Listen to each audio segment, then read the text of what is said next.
নমস্কার, আমি হুমা কুরেশি এবং আজকের অনুষ্ঠানে আপনাদের সবাইকে স্বাগত জানাই। আপনাদের জন্য দ্য অ্যানিমিয়া অ্যাওয়ারনেস প্রোগ্রাম। ডাক্তার সাহেব, স্বাগতম। এই যে আয়রন ডেফিসিয়েন্সি অ্যানিমিয়া, এটা কি? আর এটা ভারতীয় মহিলাদের মধ্যে, বিশেষ করে গর্ভাবস্থার সময়, কতটা সাধারণ? Thank you, Huma, for inviting me to such an important awareness program.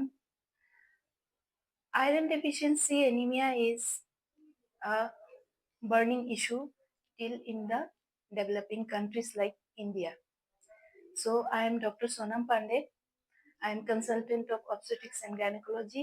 I am working at Gracewell Hospital, Silchar, since 2020, and I am facing this issue in my day-to-day practice. So, what is iron deficiency anemia? I would like to speak in a local language, that is Bangla, for better understanding of the general people. So, iron deficiency anemia. Iron deficiency anaemia হলো এমন এক ধরনের রক্তাল্পতা যেটা আমাদের শরীরে আয়রনের যে পরিমাণটা যখন আমাদের ব্লাডে কমে যায় সেটা হলো iron deficiency anaemia. Iron deficiency অ্যানিমিয়াটা খুবই কমন, যেমন দুজনের মধ্যে একজন মহিলার মধ্যেই দেখা যায় এইটা, এবং স্পেশালি যখন রিপ্রোডাক্টিভ এজ গ্রুপে মহিলারা থাকেন, যেটা মানে till menopause, starting from adolescent till menopause, মানে 45 ইয়ার অবধি মহিলাদের মধ্যে বেশি পাওয়া যায়। তাহলে গর্ভাবস্থার সময় এবং গর্ভাবস্থা ছাড়া মহিলাদের জন্য আদর্শ হিমোগ্লোবিন লেভেল কত হওয়া উচিত? এই দুই গ্রুপে আয়রন ঘাটতির কারণে অ্যানিমিয়ার প্রধান কারণগুলো কি এবং এদের ঝুঁকির কারণগুলো কি আলাদা নাকি একই রকম? নর্মাল হিমোগ্লোবিন লেভেল প্রেগনেন্ট লেডির ক্ষেত্রে নর্মালি এটা 11 গ্রাম পার্সেন্টেজ হতে লাগে। ইন্ডিয়াতে আমরা যে লেভেলটা ধরি সেটা normal level in healthy women should be 10 to 13 gram percentage. And day to day প্র্যাকটিসে যেটা আমরা পাই, মোস্টলি 70% অফ দ্য ওমেন ওদের লোয়ার হিমোগ্লোবিন লেভেলই আমরা দেখতে পাই, যেমনি 10-এর থেকে নিচেই আমরা পাই। তো ওইটা উইথ ট্রিটমেন্ট অনেকেরই ইমপ্রুভ হয়ে যায়। তাহলে গর্ভাবস্থায় আয়রন ঘাটতির অ্যানিমিয়ার লক্ষণ ও উপসর্গ কি কি এবং এটি কিভাবে মা ও শিশুকে দুজনকেই প্রভাবিত করে? ঠিক আছে। অ্যাকচুয়ালি আয়রন ডেফিসিয়েন্সি অ্যানিমিয়ার বিষয়ে জানতে হলে আমাদের সেটার কজটা জানা উচিত।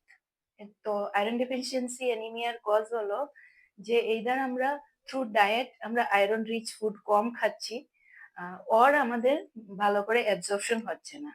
তো ভালো করে অ্যাবজর্পশন হচ্ছে না সেটা খুব কম লাইকলি, তবুও এটা অনেক ক্ষেত্রেই পাওয়া যায়, যেরকম ইরিটেবল বাওয়েল ডিজিজ বা স্ক্রু, এইরকম যখন আমরা খাচ্ছি আয়রন রিচ কিন্তু আমাদের শরীরে সেটা অ্যাবজর্ব হচ্ছে না।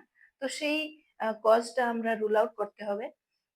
আর অত্যধিক অ্যান্টাসিডের ইনটেকটাও, অত্যধিক অ্যান্টাসিড বা অত্যধিক প্রোটন পাম্প ইনহিবিটর, যেগুলো গ্যাসের ঔষধ নর্মালি আমরা বলি, সেটা খেলেও কিন্তু আমাদের আয়রন ডেফিসিয়েন্সি অ্যানিমিয়া হতে পারে। কারণ আমরা হয়তো আয়রন খাচ্ছি কিন্তু অনেকেরই আমি এটা জেনারেল হ্যাবিট দেখেছি আমাদের পেশেন্টের মধ্যে, যে খুব বেশি গ্যাসের ঔষধ অ্যান্টাসিড খায়।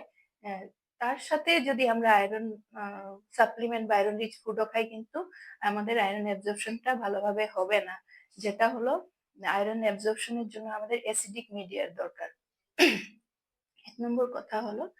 আর তারপরে কোয়েশ্চেনটা হলো যে হ্যাঁ, আয়রন ডেফিসিয়েন্সি অ্যানিমিয়া প্রেগনেন্ট লেডিদের মধ্যে খুবই কমন, বিকজ আমি দেখেছি যে আয়রন সাপ্লিমেন্ট তো খাচ্ছে, আয়রন রিচ ফুডও হয়তো খাচ্ছে, কিন্তু ওই যে নজিয়া, ভমিটিং, এইগুলো সমস্যার জন্য এক্সেসিভ অ্যান্টাসিড খেতে থাকে, সেই জন্য একটা কজ আছে।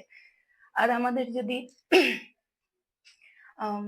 আয়রন অ্যাবজর্পশন ডিসঅর্ডার আছে কিছু আমাদের, মানে আমাদের পাচনতন্ত্রে absorption disorder like irritable bowel disease এগুলো আছে, তখন সেটার প্রপার ট্রিটমেন্ট নিতে হবে, তারপরেই কিন্তু অ্যাবজর্পশন হবে।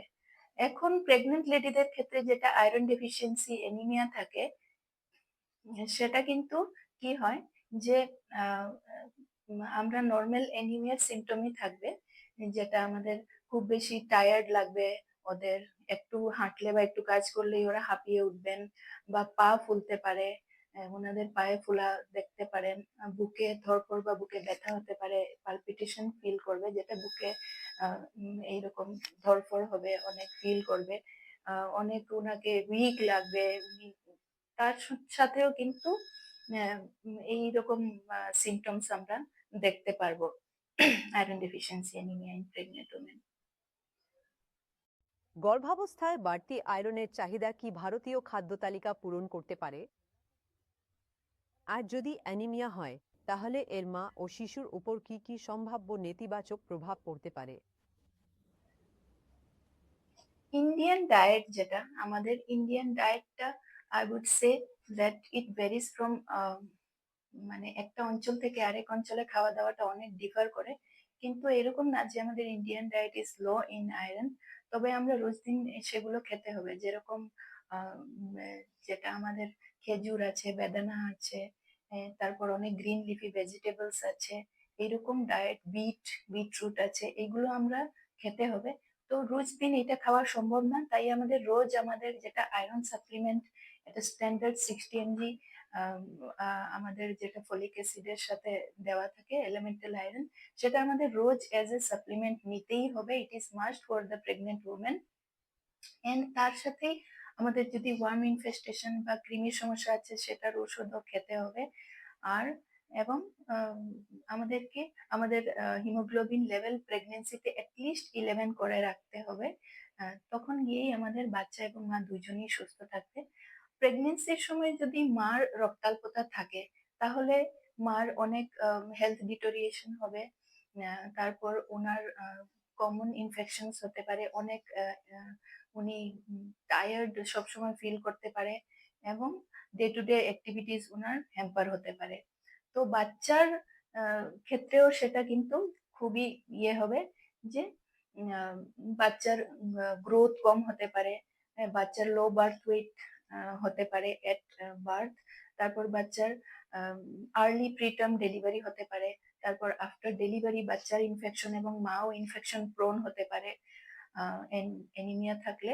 তার সঙ্গেও ডেলিভারির সময় মার এমনিতেই ব্লাড কম, কিন্তু আরো বেশি ব্লিডিং হওয়ার, যেটা আমরা পোস্টপার্টাম হিমোরেজ বলি সেটাকে, পিপিএইচ, সেটা হওয়ার কিন্তু সম্ভাবনা খুব বেশি থাকে, এবং পারপুরিয়াল ইনফেকশনস এবং পারপুরিয়াল সেপসিস হওয়ার, যেটা মানে পারপুরিয়াম মিন্স ডেলিভারির পরের যে অবস্থাটা, সূতিকা অবস্থা বলি আমরা নর্মাল ভাষায়, সেই সময় কিন্তু মার ইনফেকশন এবং সেপসিস হওয়ার চান্সেস খুব বেশি থাকে। যে ওরাল আয়রন সাপ্লিমেন্টগুলো আছে, সেগুলো সাধারণ সাইড ইফেক্ট কি হয় এবং আপনি এমন কি কি প্রধান পরামর্শ দেবেন যাতে এই সাইড ইফেক্টগুলো কম হয় এবং রোগীর ওষুধ খাওয়ার অনুবত্ত কমপ্লায়েন্স আরও ভালো হয়? Side effects of oral iron therapy বলতে কি বোঝা যায়, যে আমরা যেসব ট্যাবলেট, যেগুলো সাপ্লিমেন্ট আয়রন ট্যাবলেট খাওয়ার পর কি কি সমস্যা হতে পারে। তো কমনলি এটাই দেখা যায় যে ফিমেলদের ক্ষেত্রে প্রেগনেন্সিতে নোজিয়া, ভমিটিং, গ্যাস্ট্রাইটিস, এইগুলো সমস্যা আগের থেকেই থাকে। তো আয়রন সাপ্লিমেন্ট নিলে ওইটা একটু বাড়তে পারে। তো ওইটা হতে পারে, কনস্টিপেশন হতে পারে, তারপর আমাদের আম, যেটা নর্মালি এটা হবেই, এটা ভয় খাওয়ার কিছু নেই, যেটা হলো ব্ল্যাক স্টুল, মানে ওই পায়খানাটা কালো হতে পারে, তো এটার জন্য ভয় খাওয়ার কিছু নেই, এটা নর্মাল। তো আয়রন সাপ্লিমেন্ট তো খেতেই হবে, কিন্তু কিভাবে খেলে আমরা ওইটার সাইড এফেক্ট থেকে একটু রেহাই পাবো, সেটা হলো যে আয়রনটা সবসময় আফটার মিল নেবে, আফটার মেজর মিল, যেটা আমাদের লাঞ্চ হতে পারে। আমি আমার পেশেন্টদের ক্ষেত্রে আয়রনটা দুপুরে খাওয়ার পরেই দিই, বা রাত্রেও নিতে পারেন, কিন্তু আমি বলবো যে যেটা আমাদের রাত্রে মোস্টলি প্রগেস্টেরন যেটা আমরা খাই, সেটা আমাদের আম, আমাদের যেটা পেরিস্টালসিক মুভমেন্টটা কমিয়ে দেয়, যেটা গ্যাস্ট্রিকেম টাইমটা কমিয়ে দেয়, তাই জন্য যদি আমরা প্রগেস্টেরনের সাথে যদি আমরা আয়রন নিই, তাহলে এই সিমটম গুলো আরো বেশি হবে। তাই আমি বলি যে প্রগেস্টেরনটা রাতে নিন, আর আয়রনটা দুপুরে নিলে ভালো, এবং ক্যালসিয়ামটাও আয়রনের সঙ্গে নেওয়া উচিত না, কারণ ক্যালসিয়াম আর আয়রন যদি আমরা একসঙ্গে নেই তখন আবার আয়রন অ্যাবজর্পশনে বাধা দেয়। তো তাই জন্য ক্যালসিয়াম সকালে খাওয়ার পর আমি বলি আমার পেশেন্টদেরকে, আর আয়রনটা দুপুরে খাবার পর, আর প্রোগেস্টেরন যেটা থাকে সেটা রাত্রে খাবার পর নিলে তখন আয়রন অ্যাবজর্পশনটা ভালো হয় এবং আমাদের সাইড ইফেক্ট গুলো থেকেও অনেক ক্ষেত্রেই রেহাই পাওয়া যায়। ডাক্তারবাবু, আপনার অমূল্য পরামর্শ ও আমাদের পথনির্দেশ করার জন্য ধন্যবাদ। এভাবে করলে আমরা অ্যানিমিয়া আরো ভালোভাবে নিয়ন্ত্রণ করতে পারি এবং মা ও শিশুর জন্য আরো ভালো ফলাফল পেতে পারি।